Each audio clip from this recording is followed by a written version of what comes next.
नमस्कार। हमारे साप्ताहिक कार्यक्रम समाचार दर्शन में आपका स्वागत है। मैं हूं राशिद अहमद खान। आज के इस अंक में सुनेंगे विभिन्न जिलों की गतिविधियों पर विशेष रिपोर्ट। शुरुआत करते हैं इस अंक की। देश के युवाओं को स्वावलंबी बनाने के लिए रोजगारोन्मुखी प्रधानमंत्री कौशल विकास योजना शुरू की गई है। इस योजना के तहत इंदौर जिले में भी गतिविधियां जारी हैं। पेश है एक रिपोर्ट। कौशल विकास और उद्यमिता मंत्रालय की प्रधानमंत्री कौशल विकास योजना के माध्यम से देश के युवाओं को उद्योग से संबंधित कौशल प्रशिक्षण दिया जा रहा है। यह प्रशिक्षण उन्हें बेहतर आजीविका हासिल करने में मदद करेगा। 15 जनवरी 2021 से देश में इस योजना का तीसरा चरण शुरू किया गया है। इस चरण में पूरे देश में उद्योग की जरूरतों को पूरा करने, बाजार की मांग के अनुरूप प्रशिक्षित युवा तैयार करने और विभिन्न सेवाओं के लिए कौशल प्रदान करने का उद्देश्य रखा गया है। इंदौर जिले में इसके तहत junior software developer, field technician और जनरल ड्यूटी असिस्टेंट ट्रेड में प्रशिक्षण दिया जाएगा। जिले में योजना के क्रियान्वयन के बारे में जिला शिक्षा अधिकारी मंगलेश व्यास ने आकाशवाणी को बताया। स्किल हब प्रशिक्षण योजना शाला त्यागी विद्यार्थियों के लिए एक सुनहरा अवसर है। नई शिक्षा नीति 2020 में व्यावसायिक शिक्षा को अत्यधिक महत्व दिया जा रहा है। इंदौर जिले के चयनित 6 शासकीय उच्चतर माध्यमिक विद्यालयों को पायलट प्रोजेक्ट के तहत स्किल हब के रूप में विकसित किया जा रहा है। यह प्रधानमंत्री कौशल विकास योजना का ही एक भाग है। यह प्रशिक्षण विद्यालयीन समय के पश्चात शाला त्यागी बच्चों के लिए पूर्णतः निःशुल्क आयोजित है। योजना का उद्देश्य विद्यालय में उपलब्ध बुनियादी सुविधाओं को साझा करना तथा 15 से 29 आयु वर्ग के स्कूल छोड़ने वाले युवाओं के कौशल प्रशिक्षण आवश्यकताओं को पूरा करना और कुशल जनशक्ति तैयार करना है। प्रशिक्षण की अवधि 6 माह है। इस प्रोजेक्ट को national skill development corporation guide करेगा। प्रधानमंत्री कौशल विकास योजना के तहत स्किल हब के इस निःशुल्क प्रशिक्षण कार्यक्रम से जहां एक और जिले के युवा तकनीकी रूप से दक्ष होंगे, वहीं उन्हें रोजगार मिलने में भी आसानी रहेगी। प्रादेशिक समाचार दर्शन के लिए इंदौर से मैं मनिंद्र कुमार दुबे। कोविड-19 की तीसरी लहर के बढ़ते संक्रमण की रोकथाम के लिए सावधानियां नितांत आवश्यक है। ऐसे में नागरिक कोविड अनुरूप व्यवहार करें। इसके लिए ग्वालियर में भी निरंतर जन जागरूकता अभियान चलाया जा रहा है। पेश है एक रिपोर्ट। इसी कड़ी में घर से बाहर निकलते समय लोगों को मास्क आवश्यक रूप से पहनने के लिए प्रेरित किया जा रहा है। कलेक्टर कौशलेंद्र विक्रम सिंह की पहल पर एनसीसी और एनएसएस के छात्र एवं छात्राओं द्वारा शहर के प्रमुख स्थानों पर जन जागरूकता अभियान भी चलाया जा रहा है। जिला प्रशासन के अधिकारियों के साथ साथ एनसीसी और एनएसएस के बालक बालिकाओं ने शहर के प्रमुख स्थानों पर रोको टोको अभियान चलाया और बिना मास्क के घूम रहे लोगों को मास्क पहनने की समझाइश भी दी। 2 पहिया वाहनों पर बिना मास्क के घूमने वाले लोगों को रोककर मास्क पहनाए गए। समझाइश के बाद भी जो लोग कोविड अनुरूप व्यवहार नहीं कर रहे हैं और बिना मास्क और सोशल डिस्टेंसिंग के घूम रहे हैं, उनके खिलाफ चालान की कार्रवाई और खुली जेल में भेजने का कार्य भी प्रशासन के द्वारा किया जा रहा है। जन जागरूकता अभियान के बारे में आकाशवाणी से चर्चा करते हुए कलेक्टर कौशलेंद्र विक्रम सिंह ने बताया, ग्वालियर में हम लोगों ने कोरोना की रोकथाम के लिए रोको टोको अभियान, मास्क लगाओ अभियान और इसको पब्लिक पार्टिसिपेशन के अप्रोच के साथ चलाया है। माननीय मुख्यमंत्री जी के दिशा निर्देशों के अनुकूल हम लोगों ने यहाँ पे एनसीसी के जो 12th पास बच्चे हैं उनको और जिनका दोनों वैक्सीनेशन डोज हो चुका है, उनका भी पार्टिसिपेशन अभियान में मदद ली। हम लोगों ने क्राइसिस मैनेजमेंट के सदस्यों की भी मदद ली। इसके अलावा पुलिस और प्रशासन सभी लोगों ने मिलकर विभिन्न स्थानों पर मास्क लगाना, इसके अलावा लोगों को जागरूक करना, चालानी कार्रवाई करना, एनसीसी कैडेट्स के माध्यम से लोगों को रोको टोको अभियान का संचालन करना, नगर निगम के माध्यम से हम लोगों ने बहुत सारा कुछ कार्टून निकाले, कुछ इलाज की शक्ल के लोगों को बना के निकाला, कुछ माइकिंग कराई कि सभी लोग मास्क लगाएं, सभी सुरक्षित रह सकते हैं। शनिवार को चलाए गए विशेष जागरूकता अभियान में 431 व्यक्तियों का चालान कर 35,650 रुपए का जुर्माना वसूल किया गया। इसके साथ ही 6 लोगों को खुली जेल में रखने की कार्रवाई भी की गई। कलेक्टर कौशलेंद्र विक्रम सिंह ने भी जिले के नागरिकों से अपील की है कि संक्रमण के इस दौर में किसी भी प्रकार की लापरवाही लोग न बरतें। ग्वालियर में अभी कोरोना कंट्रोल में है। निश्चित रूप से केस बढ़ रहे हैं, लेकिन हॉस्पिटलाइजेशन अभी 2% से भी कम है। तो डरने की बात नहीं है, लेकिन सावधानी की बात है। सभी लोग मास्क लगाएं, सैनिटाइजर का उपयोग करें। जिनका डोज नहीं लगा वो अपना डोज भी लगा लें। इस रणनीति के साथ हम आगे बढ़ रहे हैं। प्रादेशिक समाचार दर्शन के लिए ग्वालियर से नवीन श्रीवास्तव। दमोह जिले में जल संरक्षण और जल साक्षरता को लेकर किस तरह काम किया जा रहा है, बता रहे हैं हमारे संवाददाता अनिल जैन। स्वामी विवेकानंद की जयंती राष्ट्रीय युवा उत्सव के उपलक्ष्य में दमोह जिले के बटियागढ़ के जरारू धाम में स्वच्छता एवं जल साक्षरता विषय पर कार्यशाला का आयोजन किया गया, जिसमें केंद्रीय राज्य मंत्री एवं दमोह सांसद प्रहलाद पटेल एवं रोमन मैग्सेसे पुरस्कार से सम्मानित जल पुरुष डॉक्टर राजेंद्र सिंह ने शिरकत की। केंद्रीय राज्य मंत्री ने कहा कि दमोह जिले में नदियों को पुनर्जीवन देने के लिए क्रमबद्ध अभियान की शुरुआत की जाएगी। भारतवर्ष के गौरव स्वामी विवेकानंद जी की जयंती पर युवा उत्सव के दिन स्वच्छता और जल साक्षरता पर ये जो कार्यक्रम है, इस कार्यक्रम में जिले भर के सभी जो नौजवान भाई और बहन आए हैं, मैं उनके प्रति अपना आभार व्यक्त करता हूँ। विशेषकर जल पुरुष डॉक्टर राजेंद्र सिंह जी का, हमारे नर्मदा समग्र के कार्तिक सप्रे जी का, संजय जी का और पूरे लोकसभा क्षेत्र के जनप्रतिनिधियों ने जो उपस्थिति दी है, उन तमाम सभी आदरणीय विधायक गणों का भी हृदय से आभार व्यक्त करता हूँ। और मैं समझता हूँ कि ये अभियान जो परिणाम के रूप में सामने आएगा, उसमें आप सबकी मदद की ज़रूरत पड़ेगी। आज से संकल्प लिया है कि दमोह जिले में नदियों के पुनरुद्धार के लिए या उनका पुनर्जीवन देने के लिए एक क्रमबद्ध अभियान शुरू होगा। इस अवसर पर डॉक्टर राजेंद्र सिंह ने जल की दक्षता को समझने के लिए जल साक्षरता बढ़ाने पर जोर दिया। ये जो हमारा दमोह है, दमोह की जनता को देखते हुए जितना जल यहाँ बरसता है वो यहाँ के लिए पर्याप्त है, लेकिन वो पर्याप्त जब होगा जब एक तरफ यहाँ के लोग जल उपयोग दक्षता को समझेंगे, और जल उपयोग दक्षता समझने के लिए ये बहुत ज़रूरी है कि उसकी जल साक्षरता हो, उसकी जल की समझ हो। जल की समझ की जब मैं बात करता हूँ तो 7 बातों का समझना ज़रूरी है।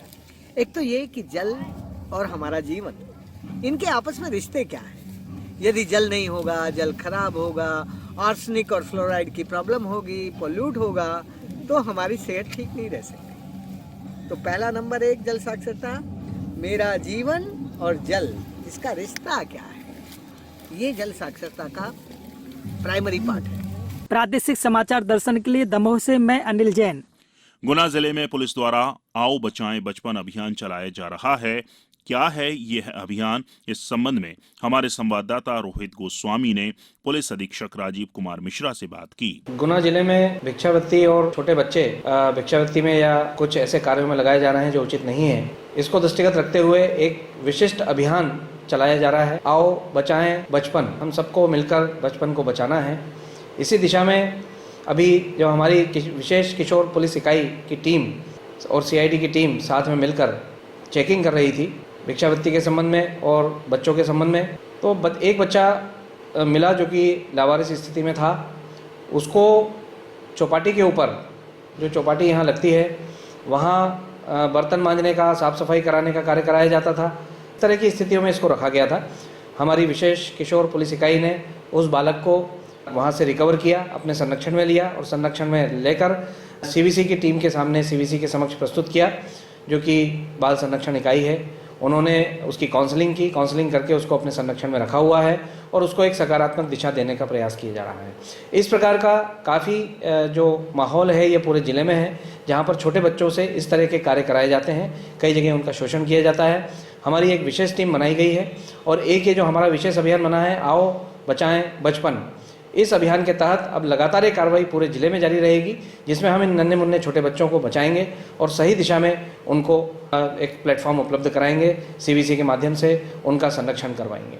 इस दिशा में कार्य चल रहा है। मेरा अनुरोध है, किसी को भी अगर इस बारे में जानकारी है तो हमारा एक हेल्पलाइन नंबर है 9303410638, 9303410638। इस नंबर पर हमें सूचित अवश्य करें ताकि इन बच्चों को बचाया जा सके और उनको सही प्लेटफॉर्म पर ले जाया जा सके। इस कार्य में जिन लोगों ने कार्य अच्छा किया है उन्हें पुरस्कृत किया जा रहा है। होशंगाबाद जिले में नर्मदा के तटीय क्षेत्र में जल संरक्षण और पौधरोपण का कार्य जारी है और ब्यौरा दे रहे हैं हमारे होशंगाबाद संवाददाता तनुज तिवारी। समुदाय आधारित नर्मदा के किनारे पर्यावरण संरक्षण की रिपेयरिंग जोन एक बेहतर मिसाल है। इस जोन की पहल करने वाले होशंगाबाद संभाग के आयुक्त रहे उमाकांत उमराव के पर्यावरण संरक्षण के लिए अनेक सेवाभावी लोग आगे आए और अब नर्मदा किनारे पौधे लगाने और उनका संरक्षण कर रहे हैं। नर्मदा परिवार न सिर्फ पौधे और फेंसिंग लगा रहे हैं, बल्कि सिंचाई का जिम्मा भी उन्होंने उठाया है। अब हजारों की संख्या में पौधे पेड़ बनने की ओर अग्रसर हैं। इस बारे में जन अभियान के संभाग समन्वयक कौशलेश तिवारी बताते हैं कि नर्मदा तट पर हजारों प्रकार की वनस्पतियां थीं, लेकिन इनमें से कई नष्ट हो गईं। पिछले कुछ वर्षों में नर्मदा किनारे रहने वाले लोगों को नर्मदा परिवार समिति बनाकर दूर जंगल से वनस्पतियों के बीज लाकर नर्मदा किनारे लगाने का काम किया जा रहा है। कई विलुप्त वनस्पतियां फिर जीवित हो उठी हैं और उन्हें संरक्षित किया जा रहा है। इधर पर्यावरण संरक्षण के क्षेत्र में समाजसेवी किसान भी कुछ अलग हटकर अभियान चला रहे हैं। वे नर्मदा तट और गांव-गांव में हरियाली बढ़ाने अपनी नर्सरी से पौधे लेकर और अपने ही खर्च से ट्रैक्टर, ट्रॉली, लोडिंग ऑटो लेकर अनेक गांव में पहुंच रहे हैं। ये किसान अनेक गांव के स्कूल और सुरक्षित स्थानों पर पौधे लगाकर उन्हें पेड़ बनाने का संकल्प भी लोगों को दिला रहे हैं। प्रादेशिक समाचार दर्शन के लिए होशंगाबाद से मैं तनुज तिवारी। देवास में स्वच्छता सर्वेक्षण की तैयारियां शुरू हो गई हैं। पेश संवाददाता नितिन कुमार गुप्ता की ये रिपोर्ट। स्वच्छता सर्वेक्षण 2021 में 3 विभिन्न कैटेगरी में देश में अपना खास स्थान बनाने के बाद अब देवास शहर में स्वच्छता सर्वेक्षण 2022 की तैयारियां जोरों शोरों से शुरू हो गई है। नगर निगम की टीम द्वारा देवास शहर की स्वच्छता रैंकिंग कायम रखते हुए आगे उत्कृष्ट स्थान बनाने के लिए युद्ध स्तर पर प्रयास किए जा रहे हैं। उल्लेखनीय है कि स्वच्छता सर्वेक्षण 2021 में देवास शहर ने देश भर में 6ठा स्थान प्राप्त किया था। वहीं सफाई मित्र सुरक्षा चैलेंज में देश में प्रथम स्थान प्राप्त किया था। इस सर्वेक्षण में शहर को 3 स्टार रैंकिंग भी प्राप्त हुई थी। अतः स्वच्छता सर्वेक्षण 2022 के लिए व्यापक तैयारियां की जा रही है। इस सर्वेक्षण हेतु घर घर कचरा संग्रहण, सार्वजनिक शौचालयों की व्यवस्था के साथ स्वच्छता संबंधी शिकायतों हेतु माई देवास ऐप बनाया गया है। गीले कचरे की होम कंपोस्टिंग करके जैविक खाद बनाई जा रही है। वहीं वेस्ट से आर्ट योजना के तहत कचरा, प्लास्टिक, पॉलीथीन, पुराने टायर और लोहे के सामान को कलात्मक रूप देकर शहर के उद्यानों में लगवाया जा रहा है। नागरिकों को कचरे का पृथक्करण कर अलग अलग बिन में डालने के लिए भी प्रेरित किया जा रहा है। प्रादेशिक समाचार दर्शन के लिए देवास से नितिन गुप्ता।